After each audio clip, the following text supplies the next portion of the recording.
Today I speak with Rami Khouri, a former Wilson Center Fellow and currently the American University of Beirut's Distinguished Public Policy Fellow, author, and columnist with various publications.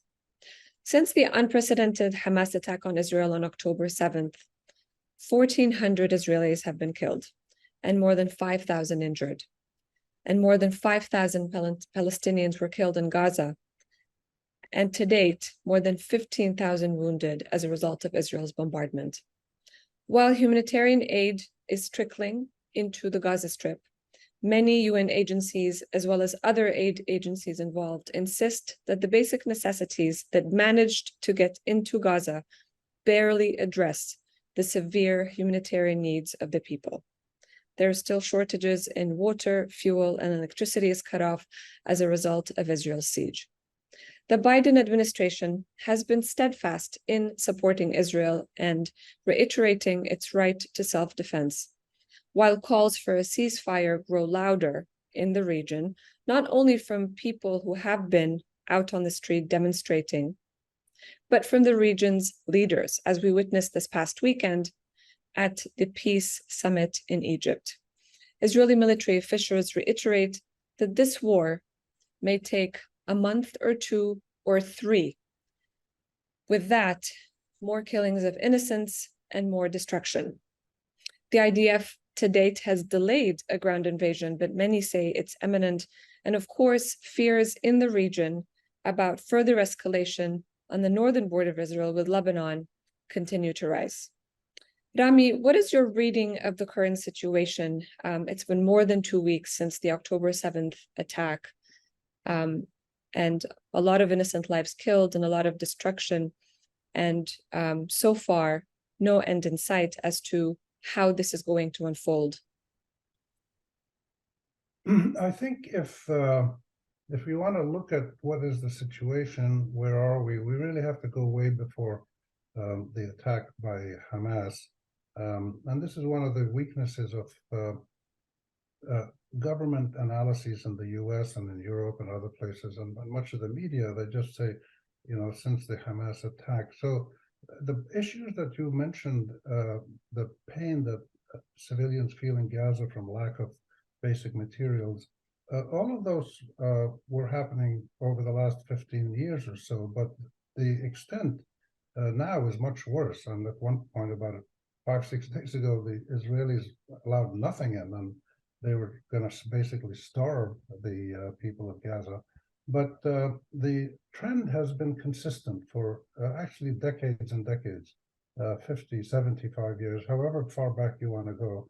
The fundamental conflict between Zionism and Israel on the one hand, and Palestinian and national Arab rights on the other, has never been fully addressed in its full context by Western powers, and even many of the Arab powers as well. And we've never had the leadership in Palestine that could force a really adequate, comprehensive, and effective analysis of this last century, really, since 1917, between Zionism and Arabism, of the conflict. So that's just a quick introduction to the answer to your question, which is the situation today is very similar to what has been for decades, over half a century, but far more intense, far more serious, severe.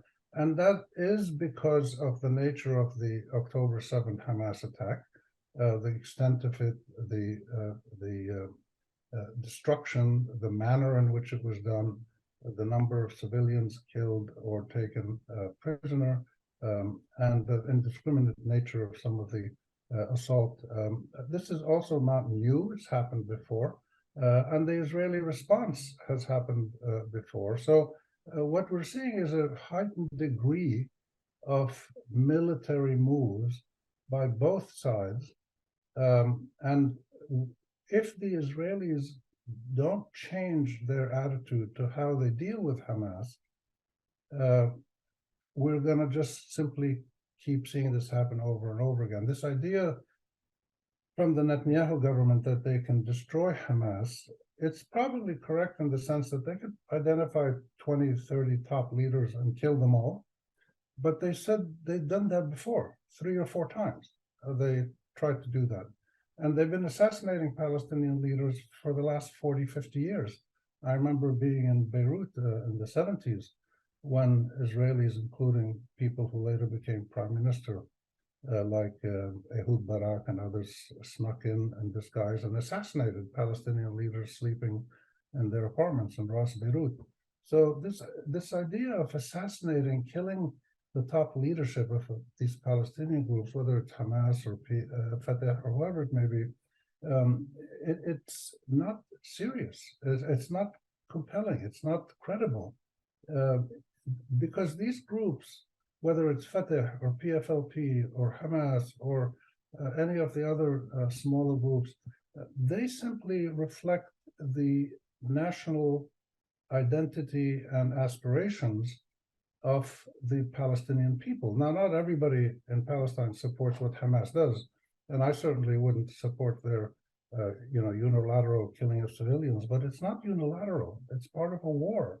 And this is what makes it so difficult, both ethically and politically, that these kinds of attacks against civilians are part of a cycle in which Israel kills far more civilians, way more civilians, and it does it in many different ways, including starving them and not letting them get enough water and not getting work, etc.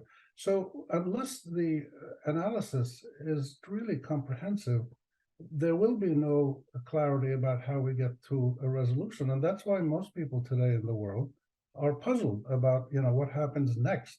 Well, what should happen next is that the Israelis and the Palestinians should sit down with a serious group of international mediators. It can't be the U.S. by itself, because the U.S. is now clearly, fully with Israel.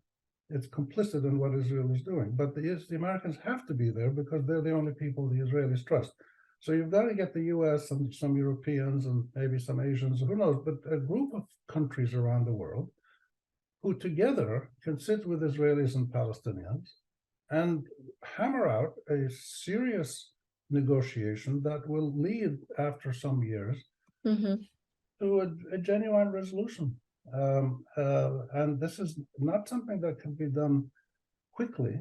It has to go in stages. You've got to restore normal life in Gaza. You've got to find a credible Palestinian leadership. The present one, Abu Mazen, Fatah, and the PLO people are not credible. They really have no serious following other than their guards and their business associates and their families.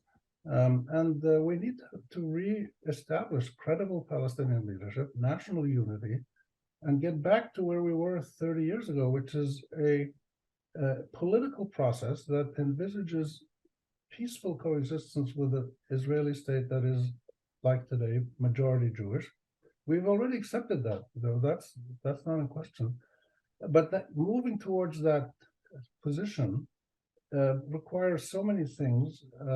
The first one of which is that the Israelis must recognize that they can't win this battle militarily. They can destroy most of the Middle East, especially with the nuclear weapons, but they can only achieve an outcome that is satisfactory to them, which is to live in peace as an Israeli state, if they do it politically, in a way that achieves their rights and achieves the Palestinian rights. When I was at the Wilson Center, I was working on a paper that has not been published, but I'm going to update it. It's I talked to Israelis and Palestinians to ask them, what is it they really want? What's the bottom line? And I learned a lot from both the Israelis and the Palestinians about what they need, and what they need from each other is some kind of serious recognition of the other's legitimacy, and that can be done. It happened in South Africa. It happened in Northern Ireland. There's other conflicts around the world that were really tough, but eventually were resolved because leaders made really tough decisions, and those decisions require them to give the enemy what the enemy really wants and get from the enemy what they really want. So again, that's a pretty broad answer, but we can't possibly say, well, what's going to happen after the ground war happens, or who's going to. These questions are, sort of media entertainment in the U.S. I think more than more than anything else. Unfortunately, I wish it wasn't like that. So you mentioned that the only way forward is through a political solution. And of course, many of the regional leaders have been talking about that for many years. That is the official position that various US administrations have also adhered to, that there has to be some sort of political solution.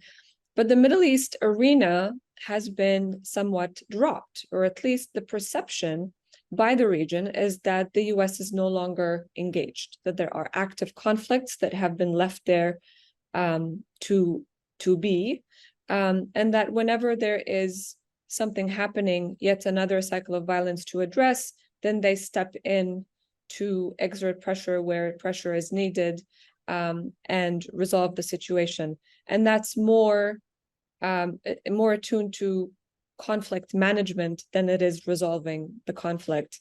But this particular war, many analysts are saying, it's different and may take quite a long time for the dust to settle before this political solution emerges, or before there is this appetite to actually start talking again. That's what correct. do you think? I think you're absolutely right. I would just say one thing about your initial comments on this question.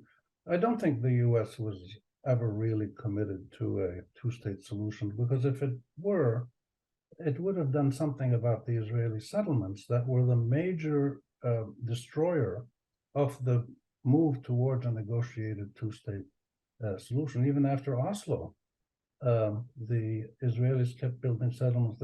Rabin paused them for about 3 weeks or something like that.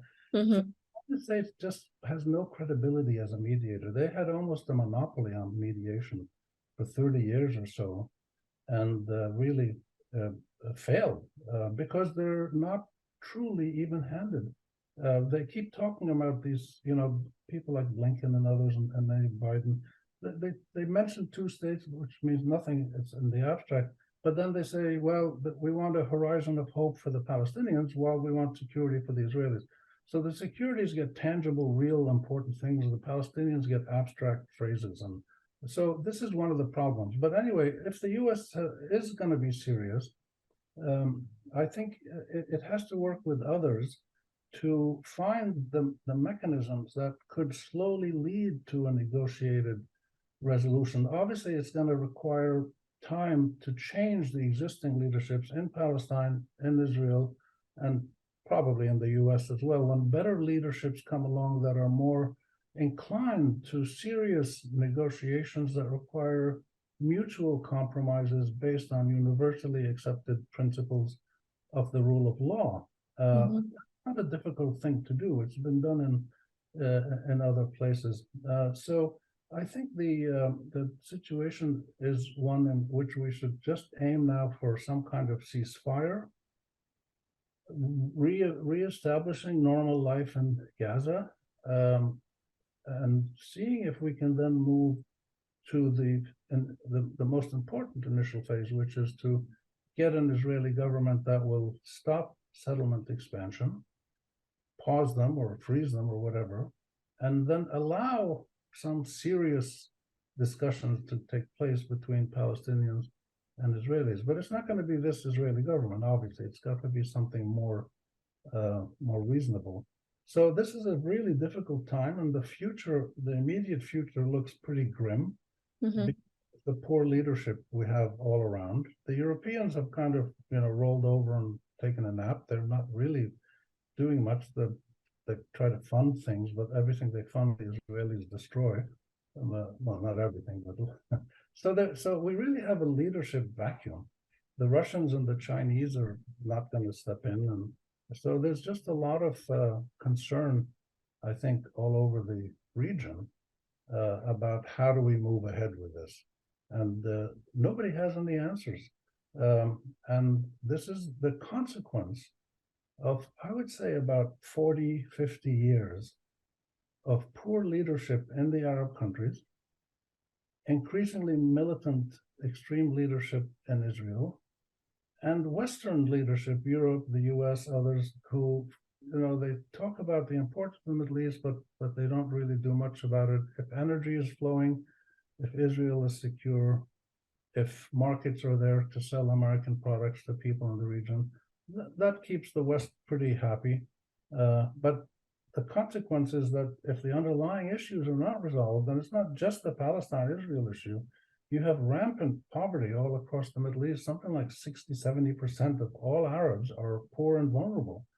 They can't meet their basic family needs month to month. Mhm. And this is one of the causes of extremism and the fragmentation of countries. So there's other underlying causes that have to be addressed. Now, it's not the US's job or responsibility to solve the problems of the Middle East either. The US as a big power would like to have good relations in the region for economic and security and other reasons. But it's not their responsibility. If they want to pivot to China, that's certainly their prerogative, and I wouldn't blame them if they did. But if the problems of the region are not resolved, they're going to keep exploding. And the US and Europe and Russia and others have had a direct role in allowing these problems to come about. So you know, if you say, well, sorry guys, we messed it up, we're going to pivot to China, it doesn't work that way. People are not going to let you just go off to China and forget about the mess that you left behind. And the biggest culprits in this, of course, are the British with their initial Balfour Declaration, in which they gave away Palestine to the Zionist movement, even when Great Britain had no legal role in Palestine. It was before they even had the mandate. So you have a lot of criminal, irresponsible, reckless behavior that has been done by many people across the world, including Arabs and Israelis and Westerners. So there's nobody has a monopoly on incompetence or criminality. So we should say, fine, everybody messed up in the past. Can we have a better new beginning? Mhm. That's the ideal if it can be done, but nationhood and the history of states isn't a TV show that you can just pause and then go back and rewind and look at it again and whatever. So it's really, really tough. I mean, you know, I've been living in the Middle East for 55 years. I'm now living in Cambridge near Boston, but I come and go all the time. But watching the region over the last half century slowly sink into weak states, fragmented states, dissatisfied citizens, militarism, terrorism, immigration, all of the symptoms of badly governed countries that get entangled in regional and global alignments and projects. So it's just really a case, you know, modern Arab statehood has not worked very well. And it's not just the fault of the Arabs, it's the fault of the Arab-Israeli conflict and nonstop Western militarism since Napoleon. Since Napoleon in the late 1700s, we've had nonstop military involvement by Western powers. If you look at the US, it's all over the region. It has only 25 bases in the region. The Russians are there, the Europeans are, the Turks are there, the Iranians are there. I mean, everybody comes in and tests out their weapons. And so there's just so many people who have messed up to bring us to this situation. And Gaza today is a symptom of that. And October 7th was a dramatic moment when Hamas did something really explosive and unique and striking and politically totally anticipated. It wasn't unanticipated. I mean, nobody knew what they would do as much as they did, but we knew that they would do something because they've done that after the last 4 Israeli attacks on Gaza. And if they're destroyed, somebody else is going to come along and do something else. But this is a terrible dilemma for the people in Palestine and the Arab region. So there are sensible Americans, Europeans, Arabs who sit and talk about these issues. They often talk with Israelis and Turks and Iranians. There's a lot of really sensible people around who can sit down and look at this issue and these trends and figure out a better way to behave. But they're not in power. So really, one of the problems we have is the exercise of power in the West and the Middle East, everywhere. Well, as you mentioned earlier, there's a lot of uncertainty about the day after, as well as when we will see the day after and how things will unfold. But it will take time before we even start talking about bringing both Palestinians and Israelis back to the negotiating table. You mentioned the absence of leadership, and the Israelis have a system to elect their leadership, and of course, Israeli society has evolved and changed over time since particularly the peace treaties were signed 30 years ago, starting the Oslo process. But on the Palestinian side, there's also a challenge because we don't really know who the Palestinian leadership may look like, who they are and what they may look like, because there hasn't been any room for the younger generation to emerge.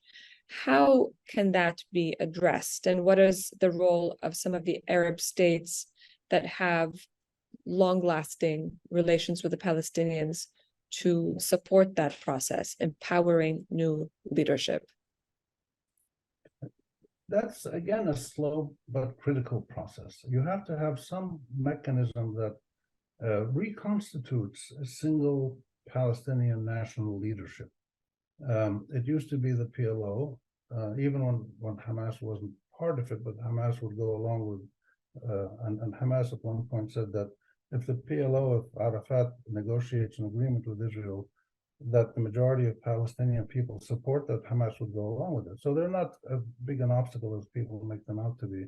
But if you have a national leadership that is reasonably comprehensive and credible, they can then decide how to move ahead with elections. Maybe there'll be a different power mechanism where power isn't concentrated so much in the center. You might have regional councils in Gaza and the northern West Bank, southern West Bank. Depends what happens East Jerusalem, because that would have to at some point go back to Palestinian control. But there's no fear about the ability of the Palestinians to come up with a effective and credible and legitimate governing system. They've done it before, and as you and I and others know, that there are tremendous amounts of really smart, decent Palestinian people who could be leaders. Half of them are in Israeli jails. Many others have emigrated because they got fed up with the situation.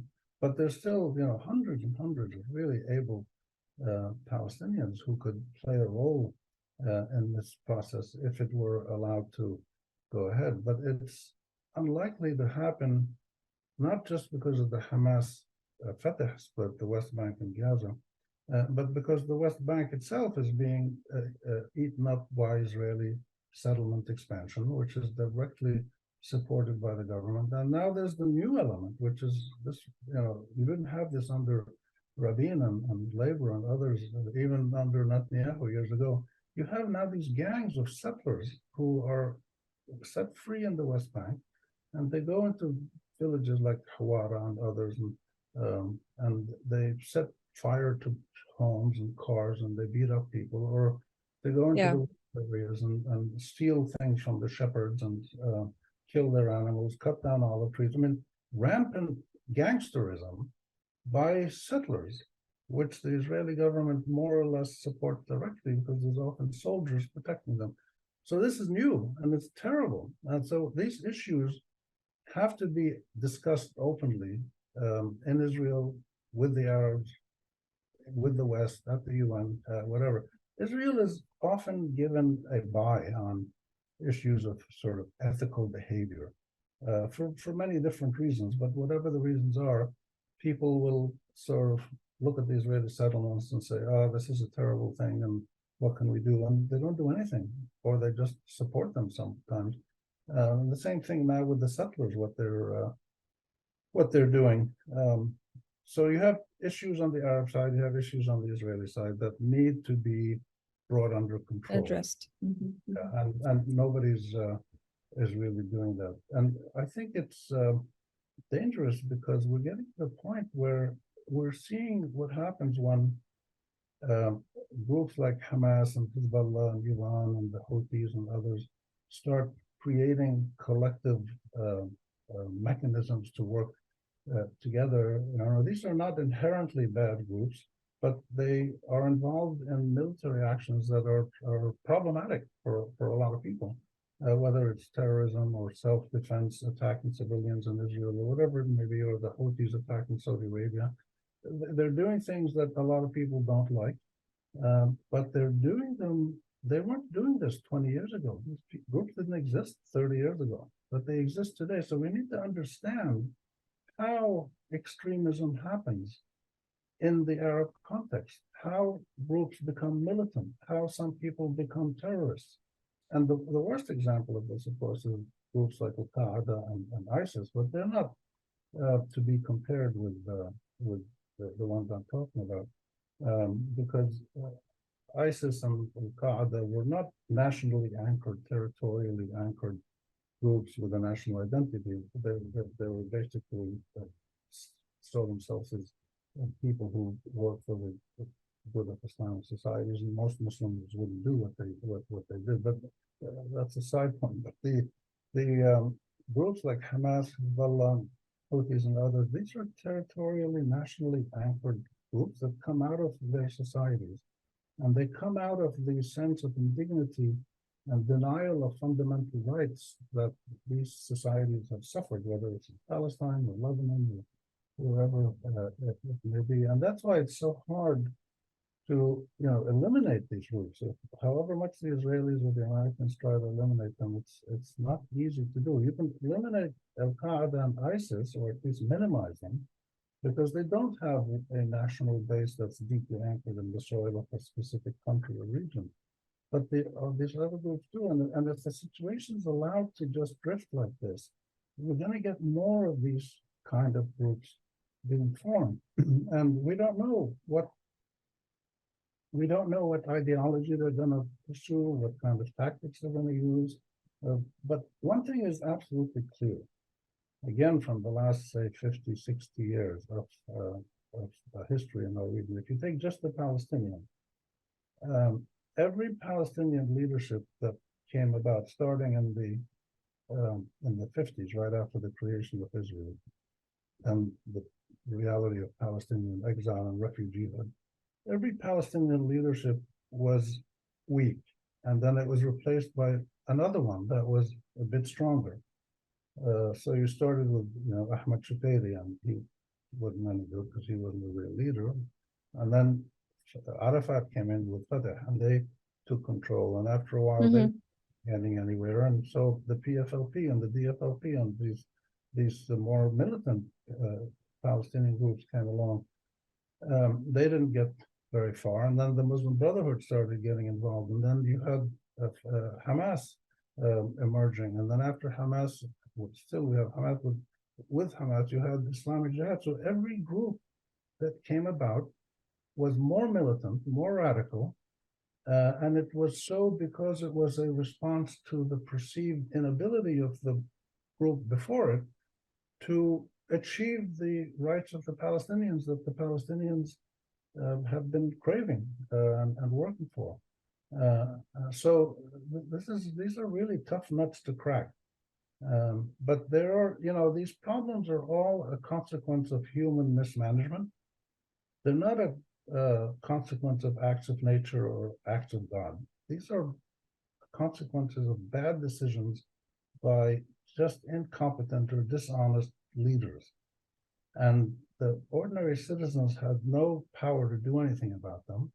And so these bad decisions kept piling up one after the other, but they're human decisions, and they can be fixed with better human decisions. So that's why I don't feel hopeless. I'm. Thank you for that. Yeah. Thank you for that. As you mentioned, the picture in the immediate future is very gloomy. There's a lot of despair and death and destruction. But I hope that you are right, that we will see more silver linings in the medium to long term that will highlight the importance of a political solution. Rami Khouri, thank you very much for your time today. Thanks for having me, and good luck with the continued growth of the Middle East program. Thank you.